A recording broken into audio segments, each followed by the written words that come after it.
Assalamualaikum warahmatullahi wabarakatuh. Perkenalkan, nama saya Revalita Delia dari Prodi Pendidikan Agama Islam dengan nomor NIM 242071000043. Jadi di video ini saya akan menjelaskan tentang hakikat manusia dalam pandangan Islam dan pengembangannya. Hakikat manusia menurut pandangan Islam dari karya Siti Kasina terdapat beberapa poin, yaitu yang pertama, manusia sebagai hamba Allah. Allah Subhanahu wa Ta'ala menciptakan manusia dengan misi agar mereka menyembah dan tunduk pada hukum-hukum Allah. Hal ini tercantum dalam firman Allah Subhanahu wa Ta'ala dalam Quran surat Az-Zariyat ayat 56, yang artinya, tidaklah aku ciptakan jin dan manusia melainkan supaya mereka menyembah aku. Sebagai hamba Allah, manusia wajib menjalankan segala perintah dan menjauhi larangannya, baik yang menyangkut hubungan dengan Allah atau hubungan dengan sesama manusia. Lalu yang kedua, sebagai Al-Nas. Al-Nas mengacu pada manusia sebagai makhluk sosial yang membutuhkan manusia lainnya untuk mengembangkan potensi dalam dirinya.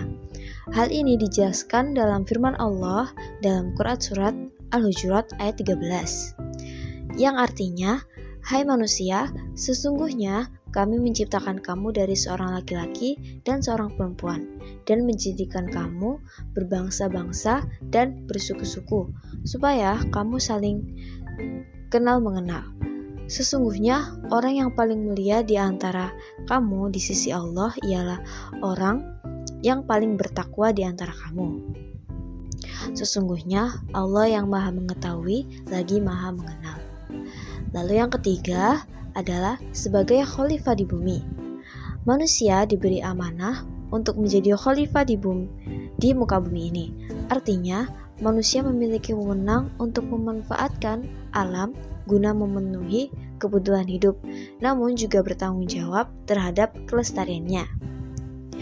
Hakikat manusia sebagai khalifah ini salah satunya dijelaskan dalam Quran surat Al-Baqarah ayat 30, yang artinya, ingatlah ketika Tuhanmu berfirman kepada para malaikat, sesungguhnya aku hendak menjadikan seorang khalifah di muka bumi.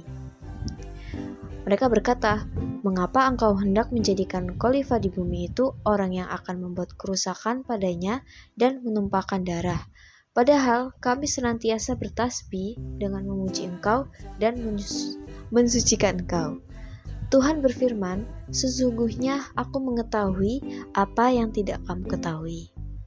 Lalu yang keempat ada manusia sebagai Bani Adam. Al-Quran menerangkan dengan jelas bahwa semua manusia merupakan keturunan Nabi Adam alaihissalam dan bukan berasal dari hasil evolusi makhluk lain seperti yang dikemukakan oleh Charles Darwin.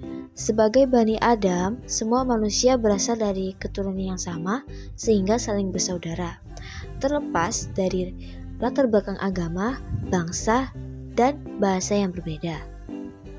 Lalu yang terakhir, yang kelima, sebagai Al-Insan.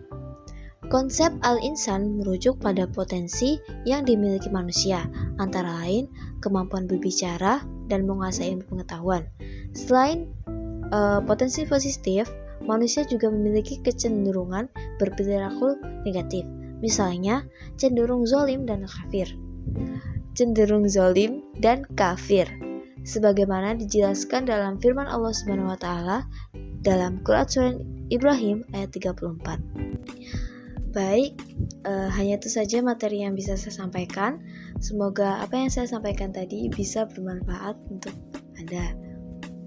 Terima kasih. Wassalamualaikum warahmatullahi wabarakatuh.